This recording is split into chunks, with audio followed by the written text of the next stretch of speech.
और चलिए इस वक्त ही एक बड़ी खबर का रुख कर लेते हैं। दिल्ली में केजरीवाल सरकार के खिलाफ बीजेपी का प्रदर्शन, पानी की किल्लत को लेकर बीजेपी का हल्ला बोल। पुलिस ने बीजेपी कार्यकर्ताओं पर पानी की बौछार की है। ये इस वक्त की बड़ी खबर है। आप देख रहे हैं तस्वीरें भी आपके टीवी स्क्रीन पर। पानी की किल्लत को लेकर बीजेपी का ये जोरदार प्रदर्शन, बीजेपी कार्यकर्ताओं पर पानी की बौछार भी की गई। दिल्ली में केजरीवाल सरकार के खिलाफ बीजेपी प्रदर्शन कर रही है। मेरे सहयोगी अजीत श्रीवास्तव ने मौके पर पहुंचकर हालात का जायजा लिया है, साथ ही बीजेपी कार्यकर्ताओं से बातचीत भी की है। उनकी रिपोर्ट आपको दिखाते हैं। पुलिस को करना चाहिए था और यहाँ पर बहुत सुनने की कोशिश करेंगे। अध्यक्ष जी से बात करेंगे। अध्यक्ष जी लगातार वाटर कैनन का इस्तेमाल किया गया, पुलिस से यहाँ पे धक्का मुक्की हुई, क्या ये होना चाहिए?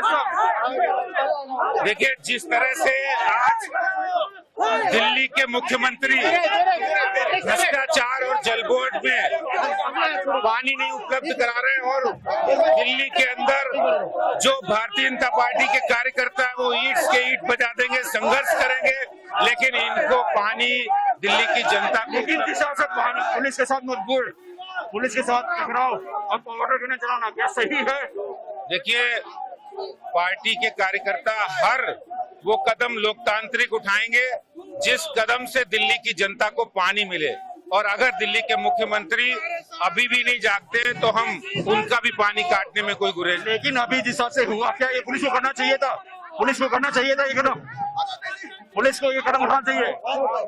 आप देखेंगे यहाँ पे आप देखेंगे जेसीबी, यहाँ पर तमाम जो जेसीबीज हैं, ये जेसीबी यहाँ पर फिलहाल अभी जो है आ चुकी है। अब यहाँ पर जो है पानी का रिएक्शन काटने का काम जारी है। और वहीं पेट्रोल की कीमतों में आज फिर से इजाफा हुआ है। 28 पैसे महंगा हुआ है पेट्रोल। दिल्ली में 101 रुपए 19 पैसे लीटर बिक रहा है पेट्रोल। वहीं 40 दिनों में 10 रुपए 87 पैसे महंगा हुआ है। आपको बता दें कि 17 राज्यों में 100 के पार पेट्रोल की कीमत पहुंच चुकी है। तो महंगाई की धार लगातार जारी है। पेट्रोल लगातार 100 के पार चल रहा है। दाम आसमान छू रहे हैं और इसी के चलते जगह जगह पर कुछ प्रदर्शन की तस्वीरें भी सामने आ रही हैं। बढ़ती महंगाई को लेकर सियासत भी तेज है। तेल की बढ़ती कीमतों के खिलाफ गौतम बुद्ध नगर कांग्रेस ने भी मोर्चा संभाला है, लेकिन प्रदर्शन के लिए निकले कांग्रेस जिलाध्यक्ष मनोज चौधरी को पुलिस ने घर में ही नजरबंद कर दिया। कांग्रेस नेताओं का आरोप यह है कि यूपी पुलिस हिटलर शाही कर रही है और लोकतांत्रिक तरीके से प्रदर्शन भी नहीं करने दे रही।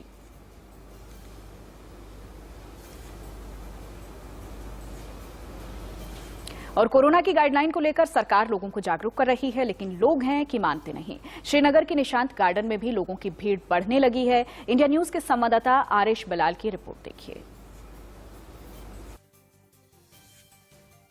घाटी में दोबारा से पार्क्स और गार्डन्स को खोल दिया गया है, लेकिन इस बात का बहुत ख्याल रखा जा रहा है कि जो लोग नेगेटिव हों, कोविड नेगेटिव, खाली वो अंदर जाएं और जिनके पास टेस्ट रिपोर्ट नहीं है उनको अंदर जाने की इजाज़त नहीं है।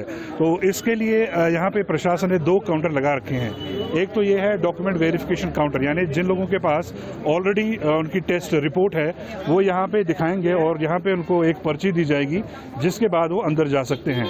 अब ऐसे लोग भी आते हैं, ऐसे टूरिस्ट भी हैं जिनके पास RT-PCR की रिपोर्ट नहीं होती, तो उनके लिए यहाँ पे दूसरा काउंटर रखा गया है। यहाँ पे आप देख सकते हैं कि उनका यहाँ पे टेस्ट किया जाता है और अगर वो नेगेटिव आते हैं तो उसके बाद उनको यहाँ पे दूसरी पर्ची दी जाती है और उसके बाद वो अंदर जा सकते हैं। आप देख सकते हैं कि कितना रश है बागीचों में, क्योंकि ये काफ़ी समय के बाद जो है कश्मीर घाटी में ये बाग बगीचे खुले हैं, खासतौर से जो मुगल गार्डन्स हैं, और ये वजह है कि काफ़ी संख्या में लोग जो हैं तफरी के लिए आ रहे हैं। खासतौर से टूरिस्ट जो हैं उनकी काफ़ी संख्या पिछले दिनों से देखने को मिल रही है, क्योंकि मौसम जो है बहुत सुहाना है कश्मीर में। कल शाम से बारिशें भी हो रही है, उससे और ज़्यादा दिलकश मौसम हो गया है। और जिस तरह से बाकी देश के बाकी हिस्सों में गर्मी पड़ रही है, तो उम्मीद की जा रही है कि इस साल एक अगर सिचुएशन एलो किया तो बम्पर सीजन टूरिज्म का देखने को मिलेगा। वीडियो जर्नलिस्ट जाहिद वफाई के साथ आरिश बलाल, इंडिया न्यूज़, श्रीनगर। और वहीं केंद्रीय मंत्री अश्विनी चौबे ने वन पर्यावरण के अलावा खाद्य उपभोक्ता मामलों में राज्य मंत्री का पदभार संभाल लिया है। उनसे खास बात की है संजय शर्मा ने। केंद्रीय राज्य मंत्री अश्विनी चौबे जो आज प्रभार ले चुके हैं, पर्यावरण मंत्रालय में प्रभार ले चुके हैं राज्य मंत्री के रूप में, और इस समय फूड और कंज्यूमर अफेयर मिनिस्ट्री में विराजमान है। हम बात करेंगे सिर्फ अश्विनी जी से। आप भी दिल्ली में रहते हैं, हम लोग भी दिल्ली में रहते हैं। दिल्ली में सर यहाँ की वायु काफी प्रदूषित है।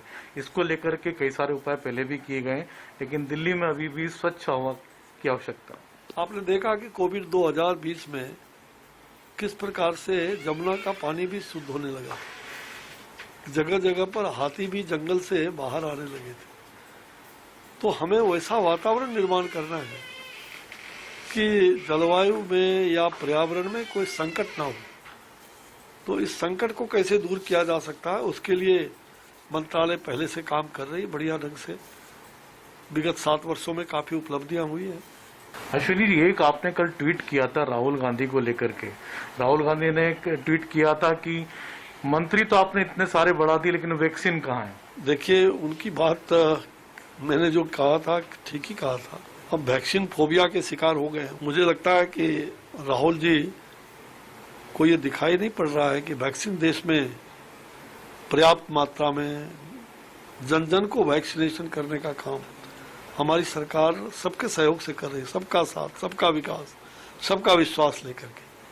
लेकिन बार बार ये वैक्सीन इनकी पता नहीं, मतलब ये या तो कभी इनके एडवाइजर या इनको ये समझ में नहीं आता है कि देश में कितने आंकड़ा हम पार कर रहे हैं।